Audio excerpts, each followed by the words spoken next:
ni wana wo dware nsuo basa adom ye then ye wo nan ase say ye beje ho nyansa no ho nimdia aseda enka odin ye sraw say beboa ye na de Yesu yan se wo china anase nde upia de yeteye ne de Yesu yan anye kwa enya so mfaso na enya kontapa bi abebu a kyerɛw ene monyam hene de hene awo ya brabo na ensi yenye ewo Yesu dim amen bon say ma Jesus ya da rade ase last week Yesu ya de wa ha about spirit of understanding and knowledge na adesua no me ka kyerɛ wo sɛ ɛfaadi mu ne bae na me bompae ti me da ho no na me hu sɛ ya fa me nam wiem ti me besi form ne kyerɛ me ne ma hodo me yensa question na ibusa me ene sɛ ɛdean na kristofo ehia na me yi ano no amfa de toso mienu na efa ye say kristofo ebra ye duru mu ye hiante ase hallelujah na ente ase honhom no eni nyansa ne nante enkonya nyansa ba bi ente ase on nyansa ho ba bi nyansa ho no ente ase ho na eja tutum ne ya na video no nkra ne dede ne bam yet ya saase ma ye hu say yo wiase nyansa ena ye wo Awurade nyansa ɛhɔ ne ye saase firi na de ewo mu ni sa wo hwa saase su kura me busa mo kwese bi adentina ye wo nsuo ɛwa saase so ɛpo kakraka da hɔ enwe nsuo ahodo ɛdeda ye mantemo de etimitu na san nsuo ni nyina achi Awurade sama nsuo to firi soroba pese meje wa adwene denti no sama nsuo firi soroba awabra nsuo wo fom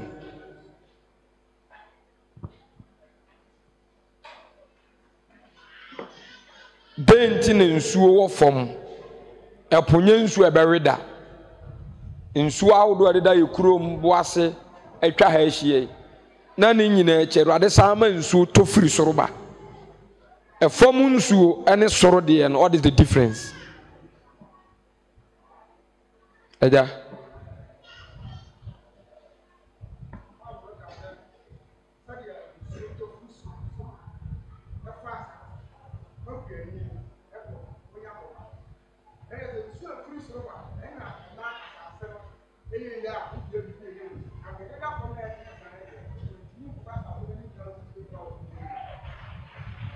bon semano denti ne nsuo ewo fom ha na Awurade sama bi firi soroba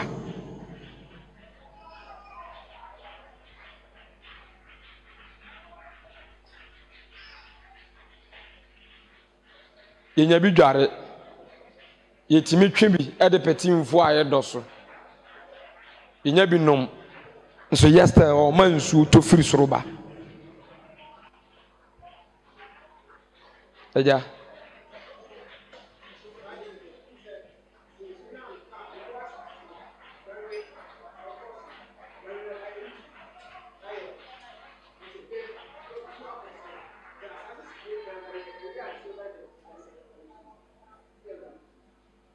bon semano eja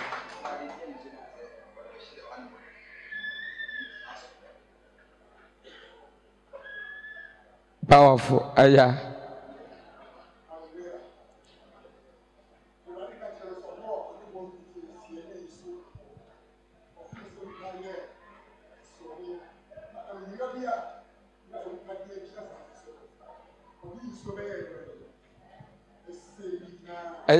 bacho sa ko wachi bi na zin so ntoda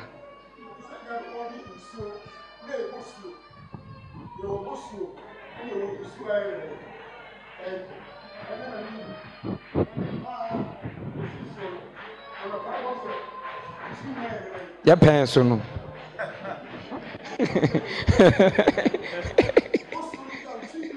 Etimi fo. Ti se snow no.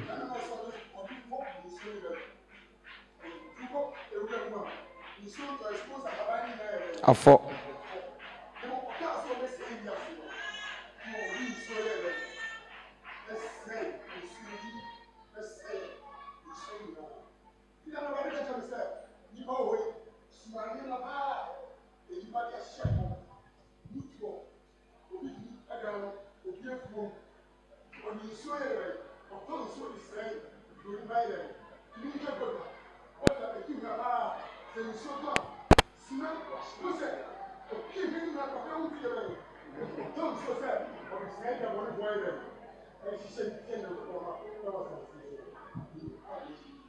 Bonse maija.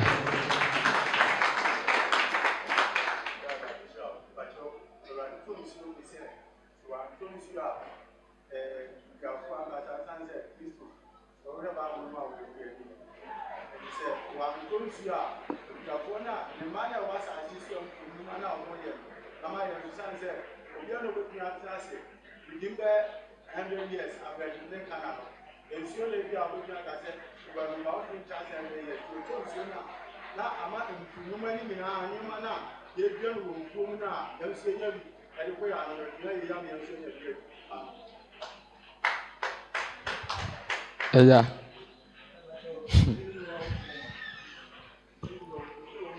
Ebiso wa itimi nom.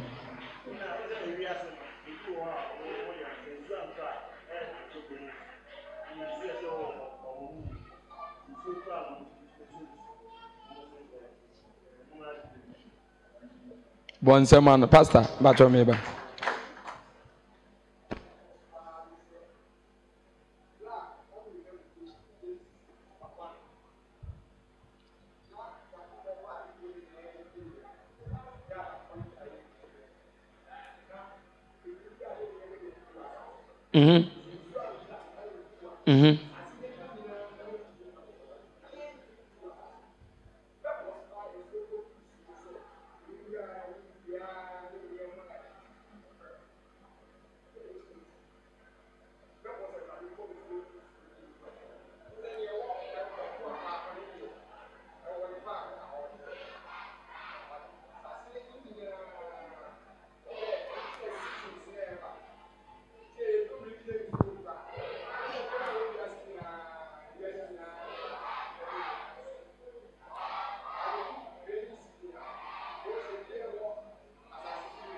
Aya from.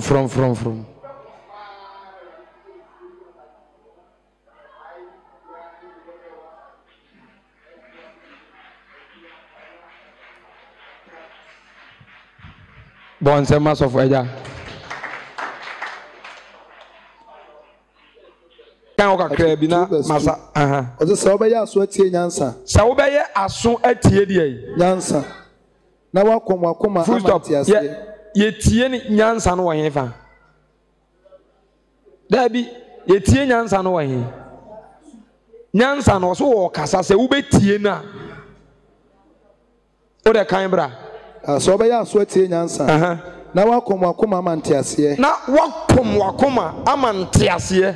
Ani se usufre ehunumu. Na se usufre ehunumu. Na ma woni so frɛ ntiase. Na ma wona so oni so frɛ ntiase. Efrɛ. Hello. So go back to one no. Ozo se onfa hunu nyansa ne nkyerɛkyerɛ. Se onfa hunu ehunumu nsemu. Se onfa enyi nimdeɛ nkyerɛkyerɛ. Kɔ trene. Atemo ne ade etene. Kɔ se onfa enkyɛnte se kwanitiɛ. Abranteɛ so nimdeɛ ne adwempa. Na onyansafo ntie. Na ade ne mu no so. Na onimdifo emfa enya atempa. Se onfa hunu abebusam ne akasa bebuo. Enyansafo ensem ene wone memu. Ewade so ne nimdeɛ fiti aseɛ. Agimufo bunyansa ne nkyerɛkyerɛ ne ntia. Ebatie wagya nkyerɛkyerɛ. Ɔse ahefo. Agimufo. Omu budie. Nyansa ne nkyerɛkyerɛ ne ntia. Enimtia. Nyansa no. One wan na ne ho nkyerɛkyerɛ ne deɛ. Na wan mu ne bu na nimtia.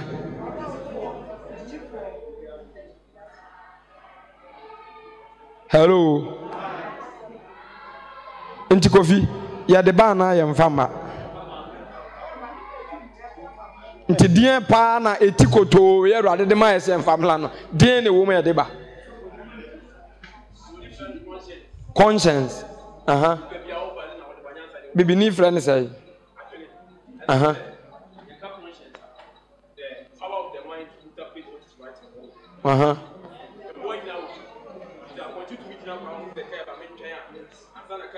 That's not wisdom. It's conscience. People be out just from wisdom and there's no conscience. Conscience, they could be out of wisdom and Oba and son of us and on Concord Yamau.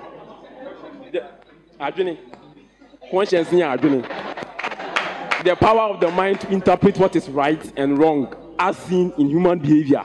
Until they say that listening antifano, Sana a pima dividing in when any conscience. But wisdom is heavenly, is divine, is from God. Nipe bi anfamba. Oba dia conscience na whatever. Oba ansa na wasre ansa na wisdom na ngasa etik Nyankopon nchen no. Anu na badown. Matthew 2. Kind. Huh? Yeah. Tie. So, o se enyansafo. Eno mo ko hwe abofra. Se no mo nya mofra. Se ko fi se divine difference no wo bisansa. Nti sa ta no sa de no mo fa so a ma hu so mo ye nyansafo. Nyansa no Bible na ne di won ho adanse se no wo ye de enyansafo. Sa Bible so aka na ye no kre. Nti die Bible no hu wo ka so mo ye nyansafo. Omu wo nyansa no. Ye kasafasa wo hwa nti ba so je sankofo no mu di fidi. Ye wo mu na anya nsoma na chomu nyanso. Nsoma be na chomu nyansa. O say omu ye nyansafo ba wan kase ye di nyansa ne wo mu. So ye wo mu nti no mu di enyini no. Nti Solomon o di nyini. Solomon de ne osre wo Bible mi. Jo aha so be de wo so okosre. So ho ye hu ye nti na Bible so de ka so mu ye nyansafo. Ana tu adesua no so kere se obi amfama. Ene na ese wo mu no o ma amfama nti ba bi kura omu ko busaaye no. Ba bi kura obi busaasa akoko no obon ma bita yi Yesu ma na ehwan dia. Sanza we mi nyiwa no nti ba bia omu so mu Yesu se omu busa no kwasa John the Baptist ne wo hom no de odi adwonya firi hin efini pa na so Nyankopon omu se wo kani pa ye bebo ye ya ka se bonsam so e benya asam ye beka se nim Yesu se munnim a me so me nkyere mo ba bia se Yesu ka se minnimu a ko atwa trobo se me nkyere ne so onim enti me so minnim ba bi kura ngofo no konya omu nyansa firi ye. Amen. Hello. Nyansa ni ma obi nim kwaje de onim nyansa na jale semaye mo me anya comparison bi mesa ba questions no bi yem ye wo the seven spirit of God awrade ahonhom enso na mo me ntie sa ahonhom kro no first one the spirit of God himself first according to Isaiah chapter 11 verse number 2. Isaiah 11:2. And Revelation 1:4. And Revelation 4:5 verse. About your watch will be so king Kaimaye.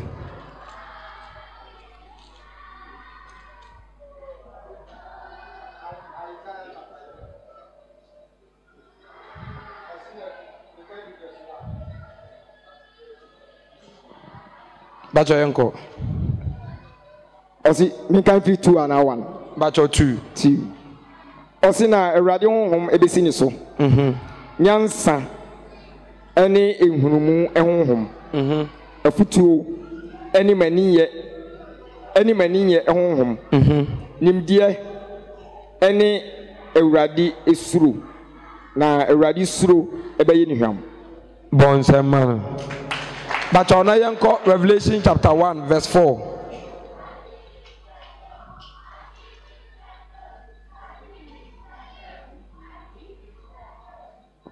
Revelation 1:4. Osina Yohane di koma asafo ahodo enson ayewo Asia. Adom ne asomdwe ayefiri dia wo ho na otena ho na ɔreba no ɛne honhom nson a ɛwɔ ahengua no anim yɛnkɔ adisɛm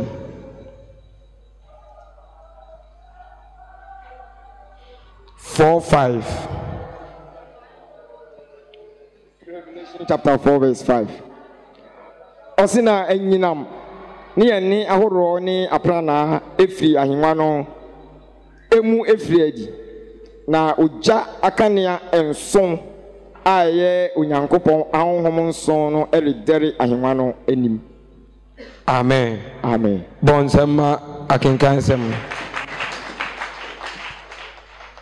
Afe yanra asa.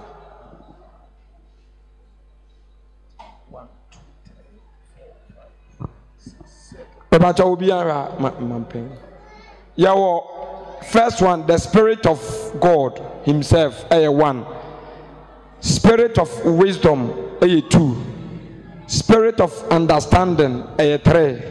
Spirit of counsel, 4. Might, and a spirit of knowledge, and a fear of the Lord.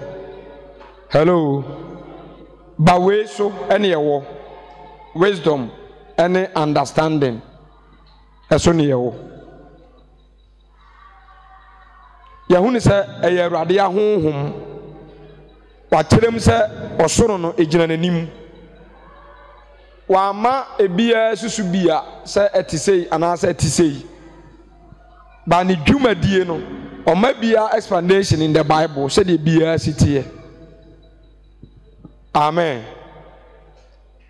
Now according to apam dada no question na mebusa mo a ade be pia mebusa se denti ene ewo efom nsuo ene ewo esoro nsuo at the same time yasa benya osuru nipa ene enya efom nipa yanko John chapter 3 verse say 20 and 30. John chapter 3 verse number 20. 31 verse 31. The ofri soro ba no sen nipa nyina. The ofri esoro ebaye no wasene de nipa nyina. The ofri from the free from no ofri from kasa. The afeyenwe the ofri from no.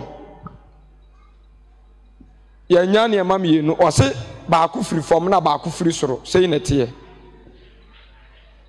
The ofri from no ekasa free from ana de ofiri soro no so eseni nipa nyina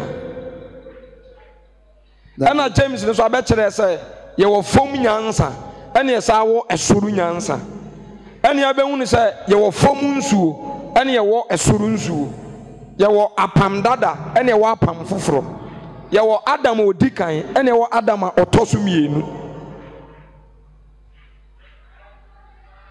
Hello.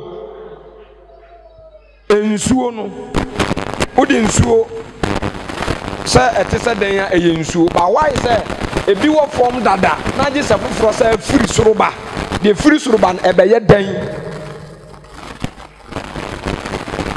Hello. Ba ye obi so wo form dada ba why se e free oba ana tu owie creation ni nyina no obo start work no Bible say ensuo efiri soro ebai ansana efom dwumadie ne hyase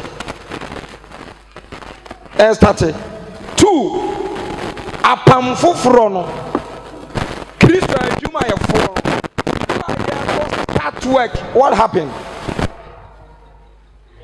Hello. Bien esi ye osoro baby fere soro bai ebe kan form de no ansa na dwumadie ne yedai e start meboa. Afe second question, Yesu oba no oba se nipa ebe wo no ono so yede wo na na se oba wie ansa na eto ano. We dey man question na ma bia nka ho ha fabula.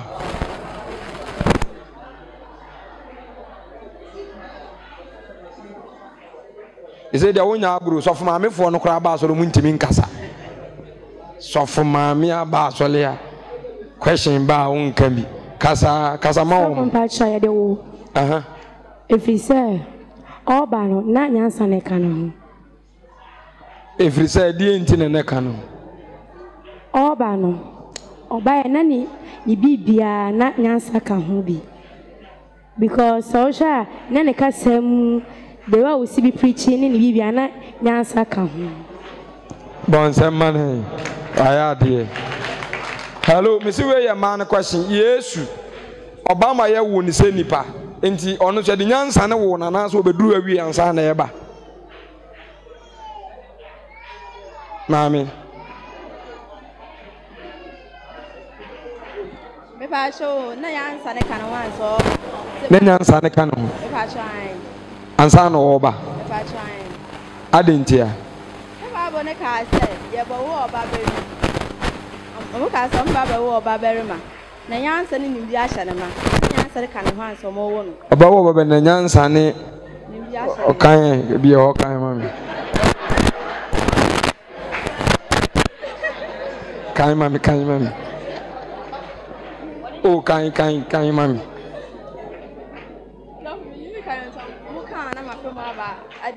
o say Uni mukanti wote so bia kan no wafa na afa wi Bonzema Jesus Hallelujah Eba cho Yesu eba ase nipa ema ye wo ne fa oba ase ba ono ne first person on this earth was set a record bi ma bi mu say the lifestyle nyina Jesus did not commit any sin. Amen. He did not commit any sin. 2. One time fa Yesu biem fi so no ani Yesu no. But omu temi. One time fa Yesu biem fi so no ani Yesu. Kristo na ani Yesu no. 3. He is God. Nto ono nko ani nipa oba asase so a ya mompa ya ama no. Apart from ono obi ahia mpaibo. Hallelujah. Na ade na Yesu ya no entiase a enipa bebre eninti no ade a enye wo hawo no ye frɛ se wo hawo. Yes or no? Lack of knowledge, lack of understanding, lack of wisdom. The enye problem no, we are calling it as problem. The enye wo hawo no ye frɛ se wo hawo. The enye amane ye frɛ se amane. Empire e was say bono enye no na ye bo. The was say yesua no enye no na ye sua. Hallelujah. Me can be wa last week say ye hianti ase e wo adwuma ye yimu. Onza o da yankan quotation ba ko bi e wo Timothy 2 Timothy 2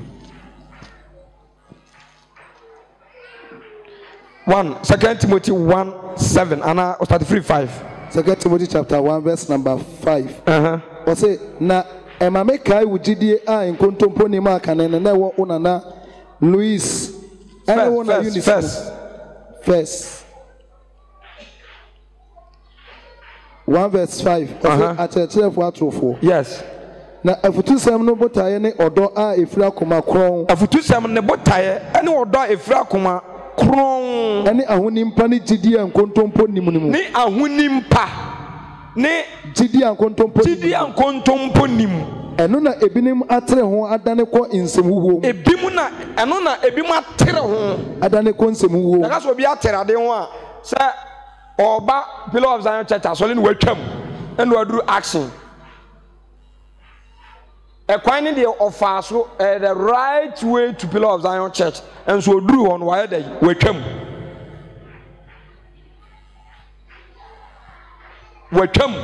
aduru action chapel to aso o say pese oye emratrefo pese bra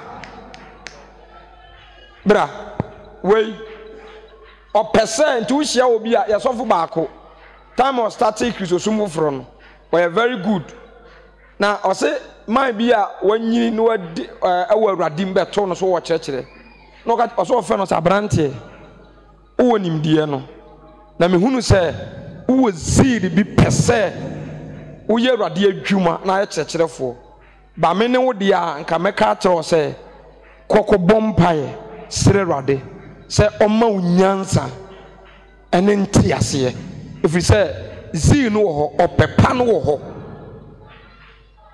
nanso wo hia akade bi but o mu tie me eno ne adesua ne nyina so no awrade busa Ethiopia no kse de wo kan ene ba bi a wo kɔ no wo te ase o se me kan nanso me ntiase ade so bi ye dai ekyere me enti o kan se bi so wo pɛ so hwafudwuma no pɛ adwuma pa enti you can desire for good thing nipa bi wo pɛ se oye ade wei awrade asem no okan bi o chire bi eno is not a rush because enye obi adea de ye ne dia no o hefa osoro de o mag guarantee no onia into asinipa ne bi pɛ abofrai pɛ se oye bible teacher abofrai o wazil se awrade adwuma no oye bi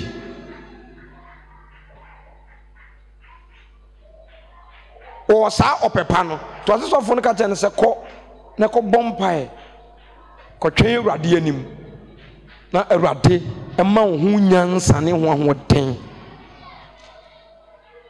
hello tena se mame ento asesa ankrofo ne bebre awa asase so a opɛ saade no oye nanso wonte de wo kan de wo semu de was o kan no ne de o semu den wonte ase ane de o semu den no onya dai ti ase onte ase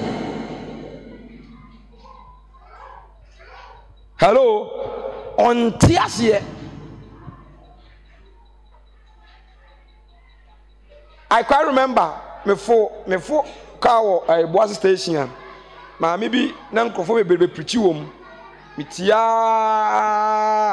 uya uwe asem na utimi hu nipa no but tayenti a ode kasa no utimi hu no hello utimi hu no but taye na ode kasa no ni ba bia o kasa free said the oye no otiase a enti o hyase ekwan e fa so fa Yesu Yesu moja ene enema bebe o wie na me frɛ nam se mama ukọ de asọrị o pepa se uye nyame adwuma no o pepa ba makwan na ye nkyerɛkyerɛ wo kɔbrɔ ho asa na ye nkyerɛkyerɛ to se o taki man bi gis kana mbisa na sa den wo se oye kunafo nti do obedi eden ti se wan koka mu a onidi ɛhɔ na meyam hyɛ me na yɛm nwa sa me ne ko hyia ofie hɔ nipa kro no wɔyɛ asɔle ba nti wɔso na ɔbɔ na kɔhoma ba na ne mama yɛ den for some time no nya ma niska na wɔ take no nti na sɛ utie ne ya ne de nti na ka mu no by force nti nipa no bebere wɔ ɔyɛ adwuma na nyɛ sɛ bi a da na ɔdɔ awurade o debi but omo tere mpesa me kire nya se odo awurade wa ku ni hu owo ne dia yi na ni motive yes be di ntia owo ne budget awode nam yes because some emre bebere no omo so mutimi kun wo ka ni mu eni ba bia yi omo gina pitiko bitimi ye ntokwa na wo Yesu na obewu ama no wo so be kwa kwaje obi wo se ko homie we ye ntokwa waba nka mesimi so mi preach bi ye nyina akra atwe na ka ye ntokwa dabi enso he aha ye medie o aha ye medie mu da bia me nam gina ha e de ne no se satugu be ye wo pia to agu esi papa ka we ya me ka asa ka yo fon one media two hitira obia enti de o kan one wonnim na akogina sa aka no ho a wawu timi hu ma me timi hu ni bia na me try some money skapa nti asem na wo ka no ono ankasa no onti ase na mama yemfa Yesu moja inji enwura Yesu moja mu so ati yɛmfa Kristo Yesu sɛ nneɛma bebree ba hu sɛ ɔwɔ pepa no nanso deɛ wɔɔka ɛne deɛ wɔɔkyerɛ no ɔnyɛ dɛ ɔnte aseɛ. That's the biggest problem on this earth. Or how kɛseɛ paa yɛ face in Christianity ɛyɛ saa deɛ a Yesu yɛn. Hello, wɔso ɔpɛ so wɔkyerɛ ɔpɛ so wɔkyerɛ nanso deɛ wɔɔkyerɛ no ɛne deɛ wɔɔyɛ n'ankasa no ɔnte aseɛ. For instance, ɛmɛ ɛwɔ dan mu ha yi nti moyɛ so paa sɛ mote deɛ nti a yɛhyɛ mo sɛ da bia mo nkata mo ho no mote aseɛ. Sɛ abaya yi te aseɛ deɛ a ɛneɛ Paul sɛ ɛnyɛ berɛ a mewɔ hɔ nko. Yes. Berɛ a mewɔ hɔ ɛne me ni hɔ nyinaa. Yeah. Di suro ne ahopopoɔ bɛyɛ. Wodi suro ne deɛ yi. Ahopopoɔ. But sɛ Pillar of Zion members ɛma ɛnte ɔmu ti na ɔmu ntwe n'ase ɛnte atade na ɔmu de kata ɔmu ho ase na ɔgyae Pillar of Zion church na. Hello. First connection. He would take it as a dogmatic life. So he will leave it. So I have left the dogma and the doctrine of Pillar of Zion Church there. I must also leave the practice of Pillar of Zion Church. Yeah. Intino lifestyle na ya born Zion no. Wa free mu de also stop. Enti after say nipa na free mu na be the kind of person na nipa no oh yes enkyerɛkyerɛ no ne abayɛ da bia wakata ne tiri ho yi na wɔte ase anaasɛ na ɔnte aseɛ ye bata ɔmate aseɛ nti Yesu kasa bia na wɔka sɛ me man ni deɛ yi te aseɛ oni nte aseɛ adeɛ bi a wote aseɛ a woyɛ no ɛnyɛ ade so ama wo ɛnyɛ ade so ama wo ɛa metade ade we cite example Libya kwantu monim sɛ obi nhyɛ obi nguran wɔ obi ntu obi fo wɔ obi nkyikyiri obi wura wɔ dabi adentia every say wate Libya kwantu no waba kwasɛm ɛnyɛ baako nya mienu ɛne wɔ so wɔbɛyɛ dɛ ɔbɛkɔ nti Libya kwan so yɛntu obi fo na kwasɛm paa tini nua no na wuwu kura wɔ so gya hɔ because wontimi nya hwe mfa ho wontimi nya bibia mfa ho ebi dwonso na wasa anom ubuhwi a ne afa waduane ne wonsuo no ye gya hɔ se acha 5 minutes na na tia akata wo so wan na afa sa desert ne so bisda wan na tia wafa bi so da so masol wafa so da wo so nka wo ko Libya me ka sa wo so wafa Libya akọ ayida amen asa enye easy don mo ko ni nyina ete ase nti wo mo kwa o ma hye wo mo ho den ana onim say e can be so obewu anase wongu wadana wo so nti wo mo kwa ono agitum say ade a me koyi ebetima abasa mi nkoduru onim say eno ne de suma urade eno ne de suma urade nti nipa ne bebre e kyere nanso de wo kyere no onte ase de wo ka no onte ase me kai so ne ko FM say ye teachings wi a listeners ne efra se mo kan say ye ne ayetie mu asofo ne ye nye den say pa ye nye den hello enya mo wa say ubusa sa because Yesu teach bi ye bia na sa question ye den eba Peter teach we bia na sa question eba nokre say ye nye den nipa ni ntiase ene nipa ni bi ti dania to the extent say oda solia no pe bia de wati bia osom nokre ay Michael ne kasa yesom ay point enso wo ma so for enokwasem yesom enso baba won night wo ma obaba teachings wo ma ofre na na enne ye teachings wo and so ne kasa ro ka cho se yesom no kwasem. Hallelujah. Praise the Lord. Enti sa ade we na aye o haw ana osaka ho na Timothy na eda kan 2 2 no 2 verse 5 7 no so mami. 2 Timothy chapter 2 but verse number 5. But verse 5. 2:7. 2 verse number 7. Or say hunu dia misie the erade be ma wade nyina mu hunu mu. Hunu dia misie efiri se erade be ma wade nyina mu hunu mu. Why na oma ade nyina mu hunu mu ni mu ntiase erade.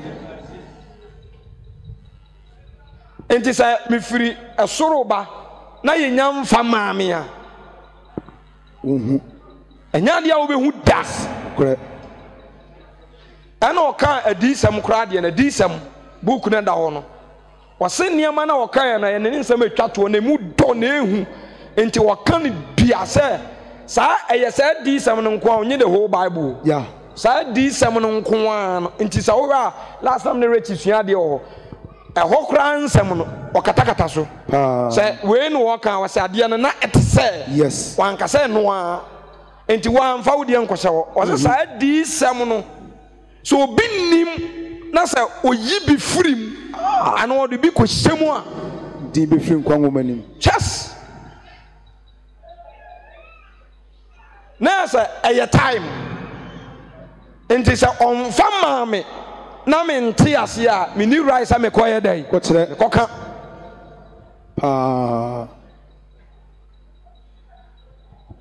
lack of understanding, lack of wisdom. It's very serious.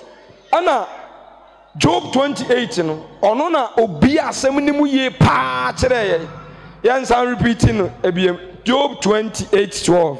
But Job chapter 28 verse number 12. What's the nyansa de ehin no be hu no. Where can we find wisdom? Na ehin na hunu mu afa wo. Na hin na antiase so ono so wo. Odasani nim ne bo. Nipa ben na te dem obetimi aka nyansa bo a kire se ye to no 1 million ana 1 billion. To aso na bo hunu na tiasefo asase so. Na ye hunu wa tiasefo asase so me ba cho hwan na nam a wa hu Yesu physical se Yesu na ekoda. Obi ani ho. Hwan na hu konkron se wo ko physical se da. Tin. Odu ani ehunu. Na so ada na motia se ye di na chi. Ekwan na da ha na se da ha na da ha. Yenim America kwan, yenim Boase kwan, yenim Togo kwan, heaven kwan da hin. Eno na muncha de we. Me yala so echi bi wa ha kirem, obi am pay attention, obeti ma twero, right? E da ben ma tu anu amemba. Mo hwa de. E da bi Genesis chapter 11 na men kire wa de. Hwe Genesis chapter 11. Ade bi si ho. Bible say Awurade ma ensuo eto be yiri wiase nyina ekata ade biaso na mebusa mo question bi wo mu wa be ubetimi atwa no straight no me weska mienu ewo meto wow ba ko ye 15 na ba ko ye 2 cedis utwa me de mensa tuma de mensa be so bia me de be ma wo. Yes. Hello. Hi. Me be say me busa say adenti na Awurade sane free soro baaye no wa me dwiri dan no na mom obeye won kasa basabasa one sane straight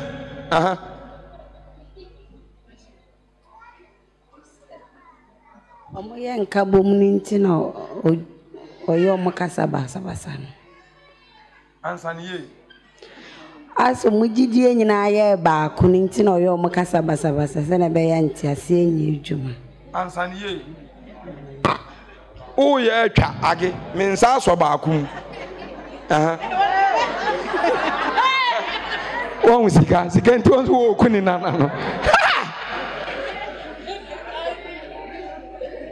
agisa akobiem edin nti na Awurade baaye no edan na eba beduru ba bi won wan medwira no wangu na emom omu kasa no beye na basabasa so omo adwen nyina ye ba ko na ade na omo ye no mu nyina adwen ye pe no nti kasa na basa basa we nti we ase nti no ye ni sa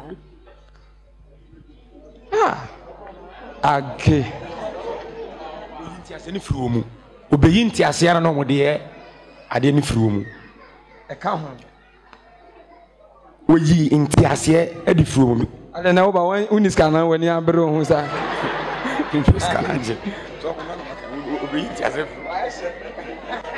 Papa wa nyo mo kasa na sa o mesi na na akosoro akopu nyankopon di no yo mo kasa basa sa no tire be yo mo ndi mesi e mo nsem ma no aka de no mo nyina akura adweno kro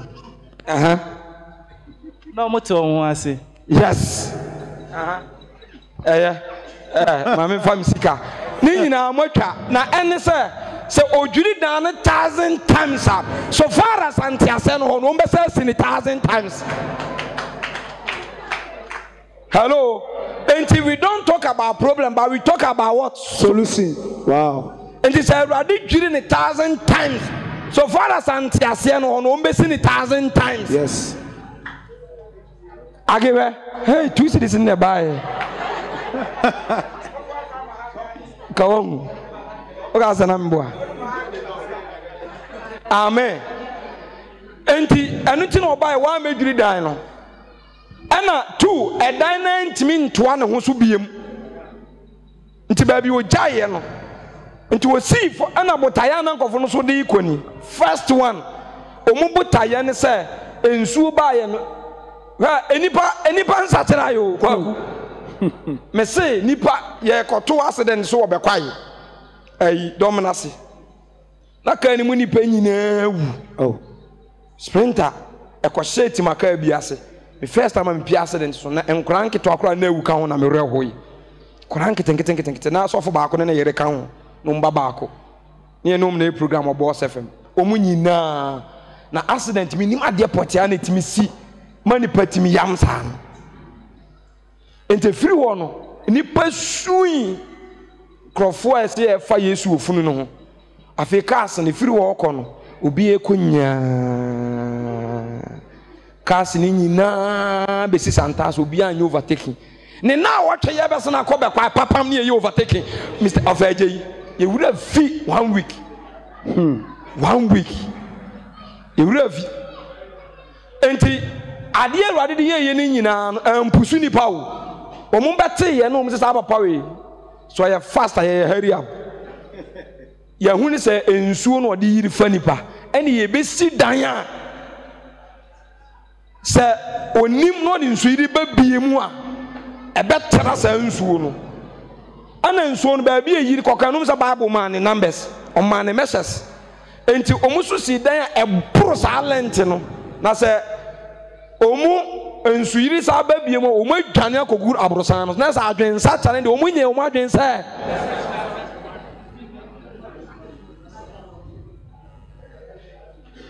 hello omunye omadwen so mbesa chara ana 2 botaya ba ko a omuye omadwen se omudi si dan no nya se omu pebere omu so omu si no omu di agedi yi edin asante fonyum so onipa ebepe edin na omepe din nkire to ajiska duro ne na wagidin kura ope botaya omudi si dan no so omudi ba gidin 2 de atosum yensa botaya omu fae ne se omu si akoto nyame wo ho esoro ana Bible na down so that's not the right way ya the first call soro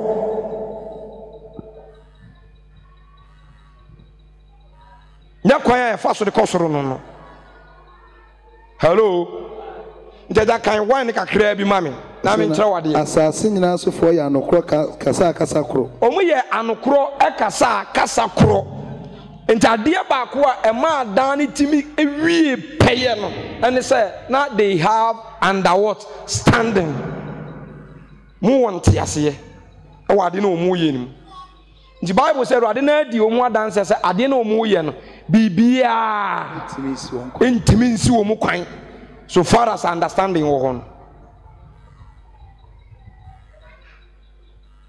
omu wonte ase e yes ade bibia ni ho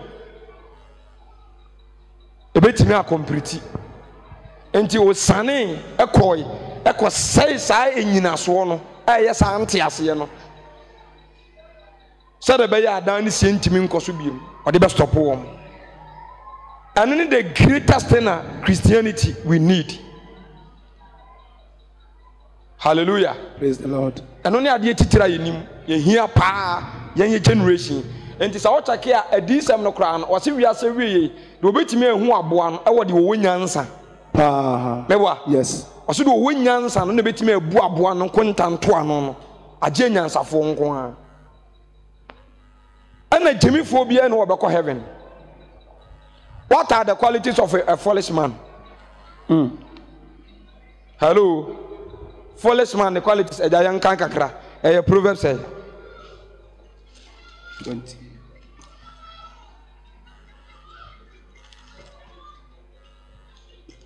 Young kankakra bina infama nunsi.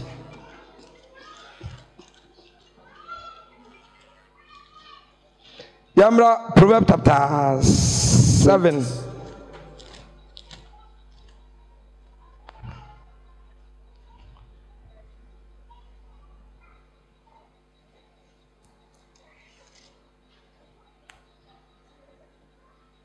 Seven and 8 in I can be a kakra bina memfancy. Proverbs chapter 7, verse 1. Me by dimin samso. Nafa me bla in semsi. The me bla samso ne nya nkwa. Na ebu me bla se wani wa krutu awisi. Nafa tiche won saten aso. Twe no akoma pon so. Ka che nyansa se me nua ba ne ho. Na fre no mo so adamfo. Na hwe wo so afri oba na nani ho.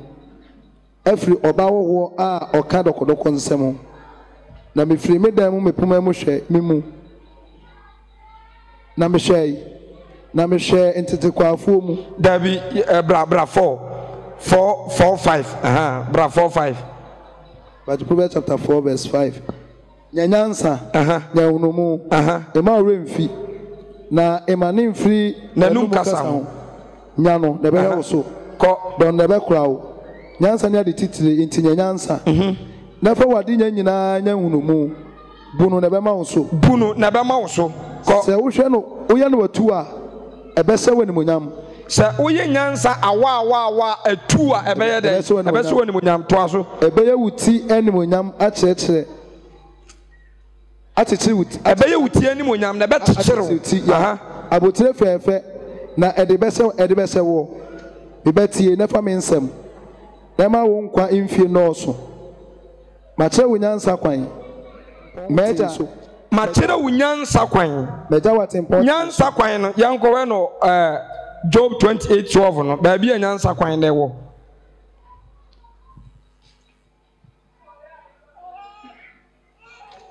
esedi ko na nyansa bo se na hwene pade Ethiopia asase so akrate bo ne ene nse na won fa sika mapa enkyere ne bo ene na hin na nyansa friba na hin na hinumu tena bia wo wode ahunta atazefo nyina aniwa wakata so wo soro enomanim oyira amena ni owuo kase yare na so atenenka onyankopon no hunu ne kwan mu na ono na onim ne tenabia na ono na ohwe asase awieye oso ase nyina nso ohunu ose inframa duro to ho na ose yinsuo se ni nsusuye etie no bra a ose yinsuo asede na oye okwan ma aprana asaman no ene no hunu ye no yi no adie wodi si ho na opepe mu wakati onipa se hwe awurade suro eno ne nyansa. Hallelujah.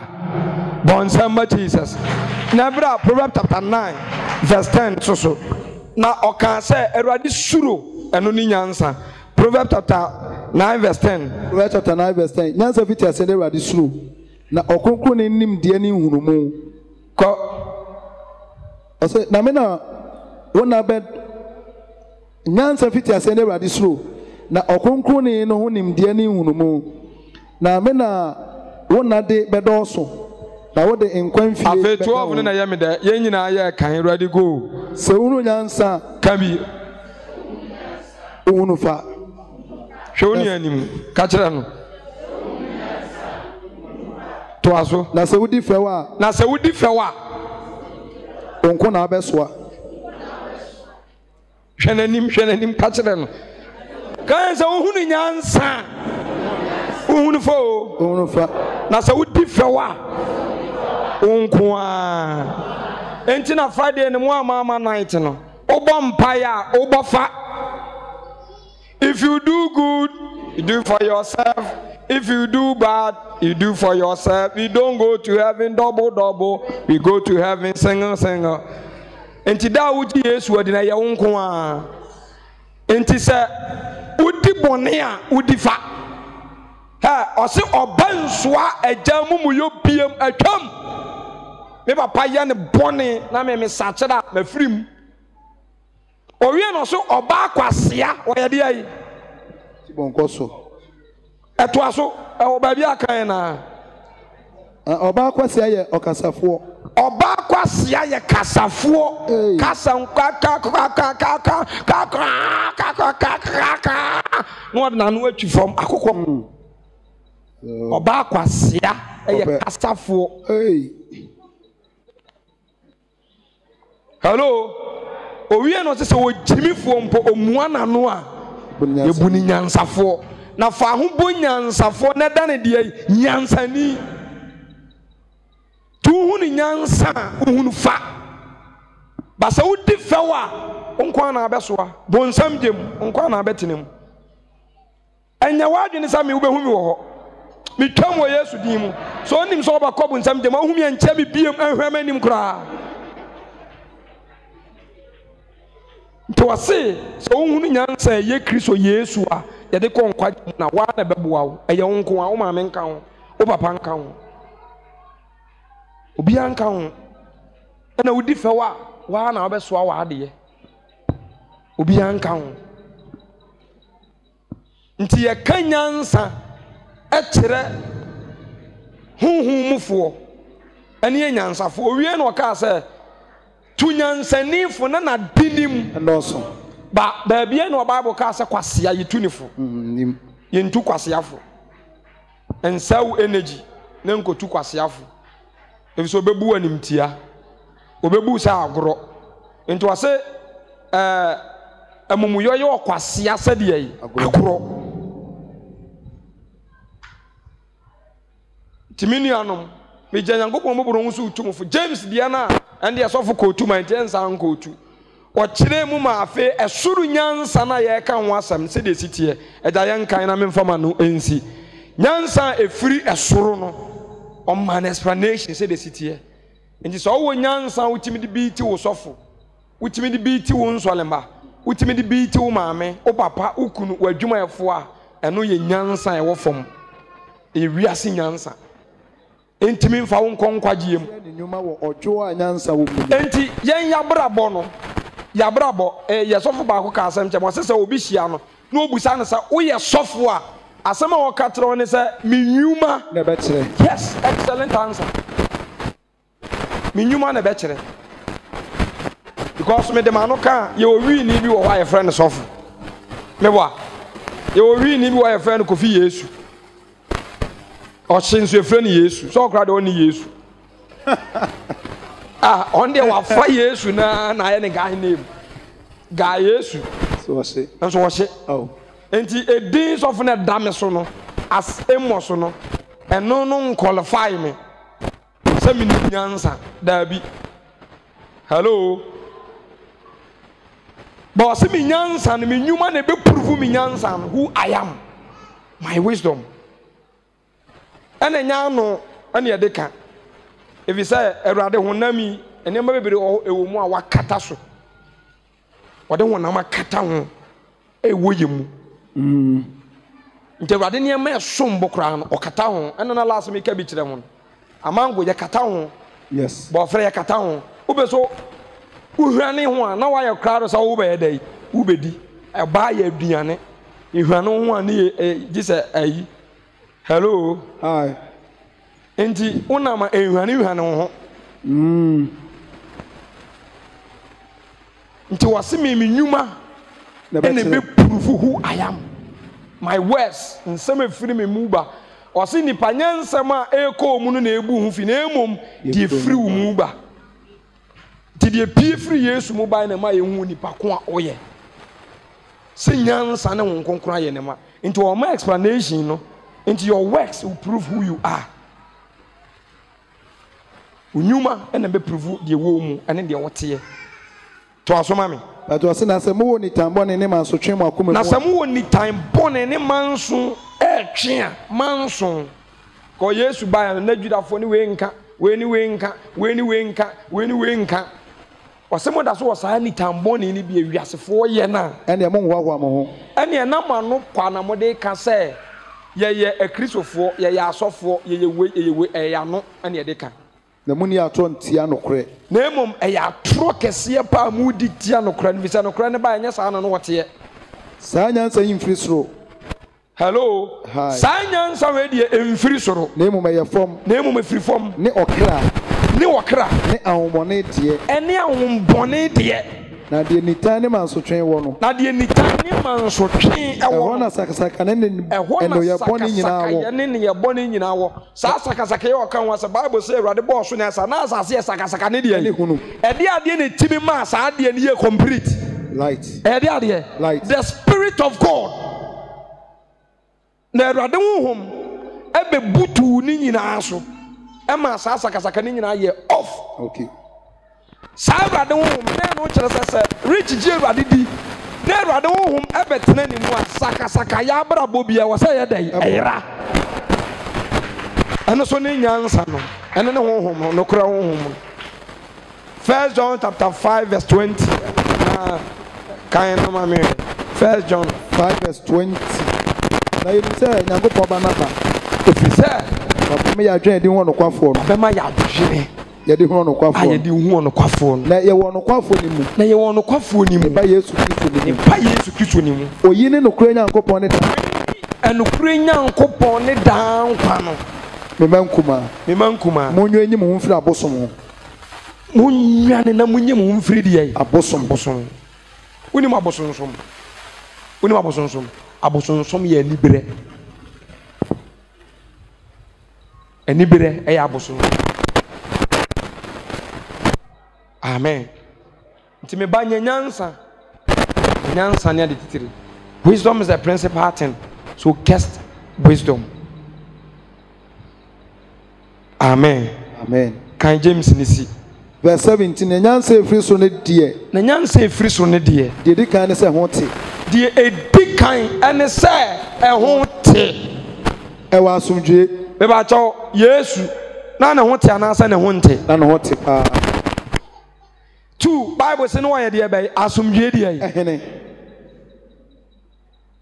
3 e wo dwo wase medwo na me bre me ho ase wo de be akomam e wa so mre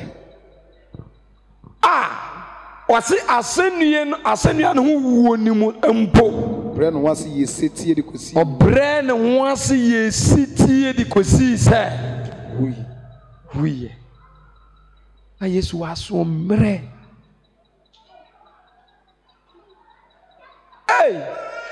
wo bra sole na wase me ba 12 opa kama de enche me ba so me ba 10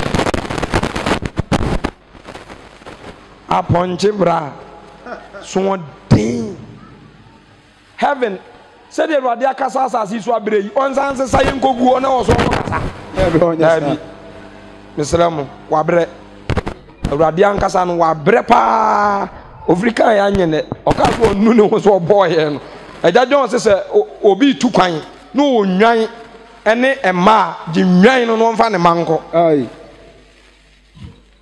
cause nipa ho ahomete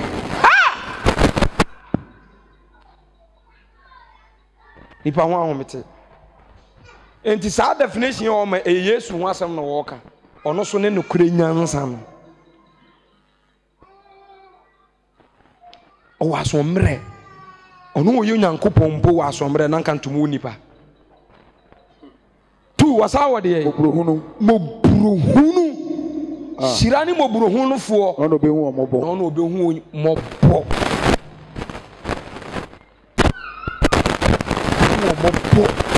Psalm 120 or Psalm 20 kind. Some of the who for a radical who mobile and who hear. Yes, you are Moburu. Running answer for Tuato, ne Abapa Yanama. Abapa Kai Abapa. Who na whom naba?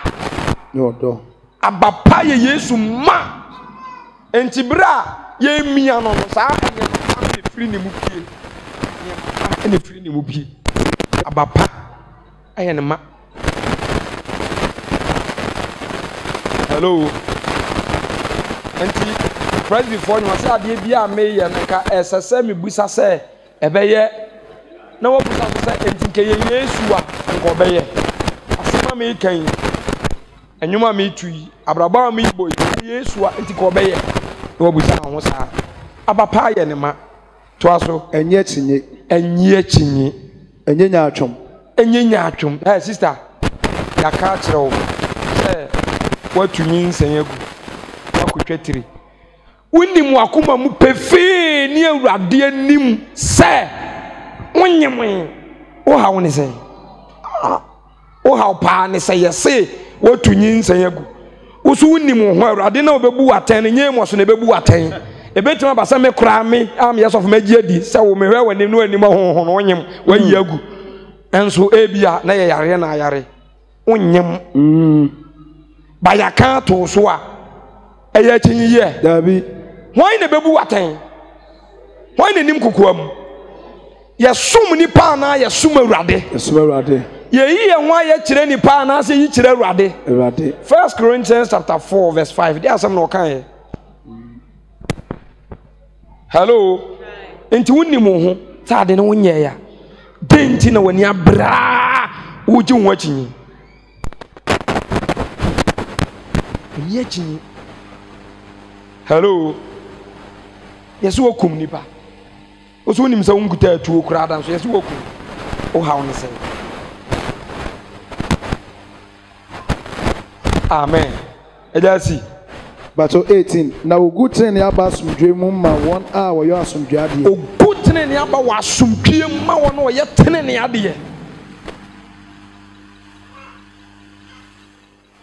gutene ne aba no asomdwe mu awo na wo ya asomdwe ade ntimesrawo de wonti ase de wonnim de wonhuni don't say it.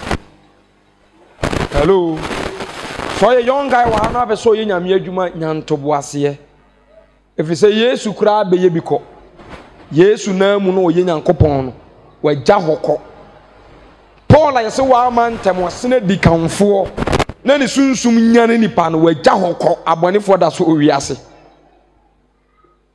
Hello Enra mitu aikifu bi me kan wa na nyina ati Bible say Abraham ebra woni Lot nam no entiase bae ntokwa esi won tema onte on wasen abofra no hwe ne wo fa anim din ba bia ho ye papa ye nifa so na wo fa ye ana papa no fa ba bia ho nye no omumie no ha ne si ne ye nti abraba ye bon enye matter of de okupie sikafo fie ana enye de watimi akọ school ana enye de watimi aware ntem ana enye de watimi akọ abrochire eye de awurade ka ne ho.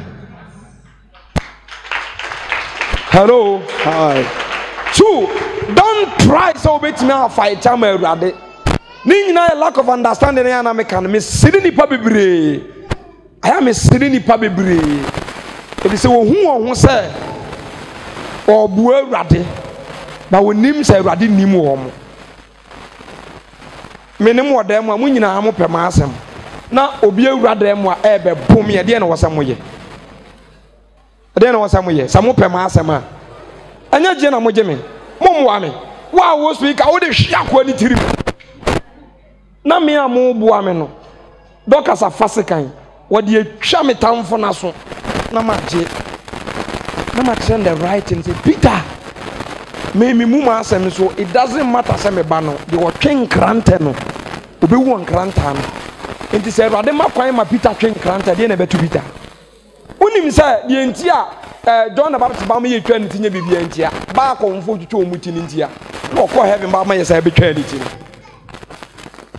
because Genesis kan said wo twen krante bia enti Paul ne nkwaje nyina achi ne won boro ayebo no ye bu na nsa no de ko heaven na mboro a oboro atenenefo ni ngira Ewade je di tua ho no ka che ne say Peter enye sa na Peter untimi fight me battle mame if you say e ka say enipa meboa me a enka meja ebetumi amade ayi abofo efiri soro abe fight amame yesu asama betumi aka no be ba taw e fo ma bi ne e be ka so wa pa Peter ni ana wo mpa nani wo pa nani papa nani Pia Gideon papa ka se mi wase aden na mo pese mo fight ma ba o wanu ni tumi dia oni me ba ne nko e ho anu nyina ka wo ma no tum na obi ayi fa ho boko John chapter 9 omu ha branch ne ma me wase me ba na wanyini mo nko no nyansa guna ba wasudwe matene nefo Jesus stop Peter. Enti me I can fight for God. Untimi da eye de Erade kana ho ane de wo kire wo say ye. Eno na ye papa. Enye de wo pesa wo ye. Lack of understanding. Yesu ji aso no no sa de tua ho. Such a man and ye follow no. Benne obi anya na anwen say obefa sa steps no. Obi anya na adwene eni pasem ana wose se opua okache falasifo ne se churosem na munnim ntine da so mo baye dai mo befon na de ya ne se bebire esua nso wonte ase nti de aka no ahintasem na wo mu no wagya ne soro de wo busa na de ka ho man hallelujah de wo busa no de ka ho man no enti awade na wo ware no last week me kan bompaye busa nyansa aye de ware asofodie na abeso wodi ni bompaye busa nyansa ye de biso bompaye busa nyansa ye de leadership fi say o kasa to do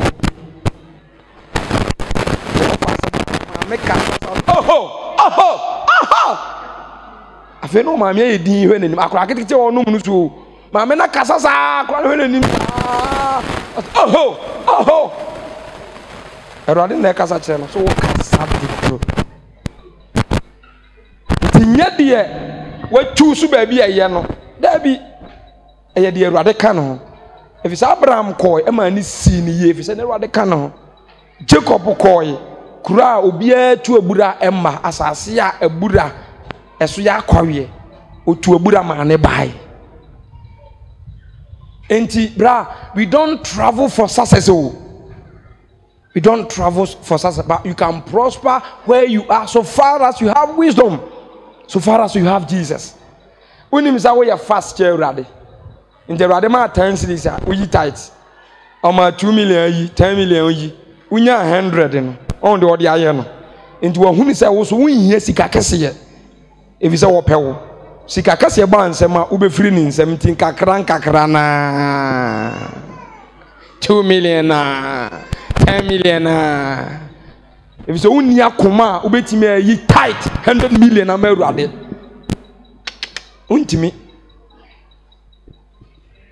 untimi da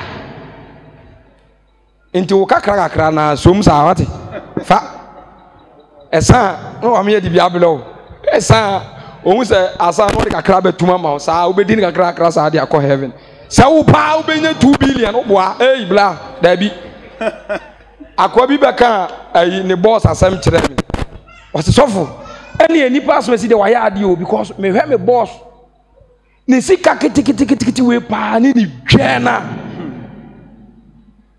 sofo ye sofo branch nipa be 20 kura ho no o kan obi nka bi ɛne ɛsɔfoɔ wu adeɛ ayɛ a mommɔ mu nsɛm ma ne papapapa na sɛ yɛkɔmpɛ yɛ sɔfo paa na agye din te sɛ deɛ sɔfoɔ wu agye din a ɛne anhwɛ anka ɔnne